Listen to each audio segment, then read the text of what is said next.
Good morning ચાંદની no doubt ગઈકાલે આપણે જોયું કે એચડીએફસી લાઈફના પરિણામ જાહેર થયા તો તેના પર જ બ્રોકરેજ રિપોર્ટની શરૂઆત કરશું. તો એચડીએફસી લાઈફ પર જેફરીસે પોતાનો બાય રેટિંગ સાથે તેમને પોતાની સલાહ આપી છે. તે સાથે પરંતુ લક્ષ્યાંક અહીંયા ઘટાડ્યા છે.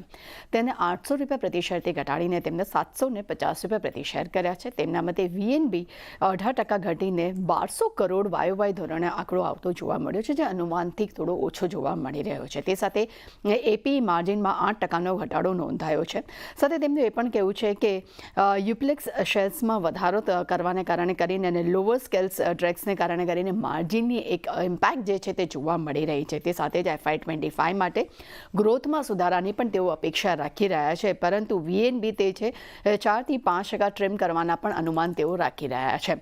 ત્યારબાદ એચડીએફસી લાઈફ પર નોમુરાનો મત જાણશું. અહીંયા તેમના તરફથી પણ બાય રેટિંગ આવ્યા છે. અહીંયા પણ તેમણે લક્ષ્યાંક ઘટાડ્યા છે. તેમને ₹740 પ્રતિ ઘટાડીને તેમને ₹680 પ્રતિ શેર કર્યા છે. તેમના મતે ક્વાર્ટર 4માં ગ્રોથ ઇનલાઇન જોવા મળ્યો છે, પરંતુ માર્જિનમાં દબાણ જોવા મળ્યું છે. એચડીએફસી લાઈફ પર મોર્ગન સ્ટેનલીનો મત જાણશું. અહીંયા તેમને ઓવરવેટ રેટિંગ કર્યા છે.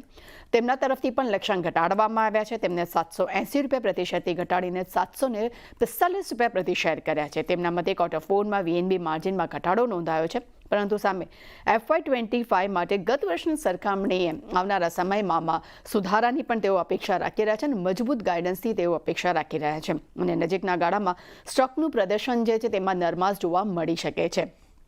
એચડીએફસી લાઈફ પર HSBCનો મત જાણશું.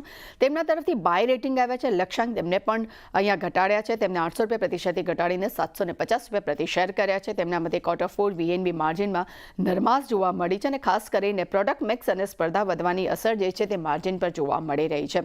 અને FY25માં મેનેજમેન્ટનું ફોકસ જે છે તે માર્જિન કરતાં એપીના ગ્રોથ પર વધુ જોવા મળ્યું છે. સાથે FY24, 25 અને 27 માટે વીએનબી માર્જિન જે છે તે 70 થી 110 બેસિસ પોઈન્ટ ઘટવાના પણ તેઓ અનુમાન રાખી રહ્યા છે.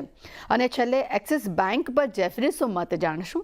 તેમના તરફથી બાય રેટિંગ આવ્યા છે. લક્ષ્યાંક તેમને ₹1380 પ્રતિ શેર કર્યા છે. તેમના મતે 25 એપ્રિલના કંપની બેંક જે છે તે ફંડ એકત્ર કરવા પર વિચાર કરશે.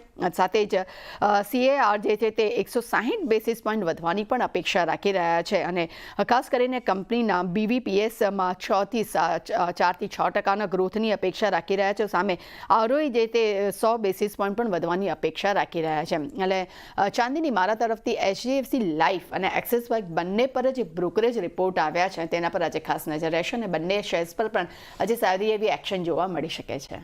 જી, તૃપ્તિ.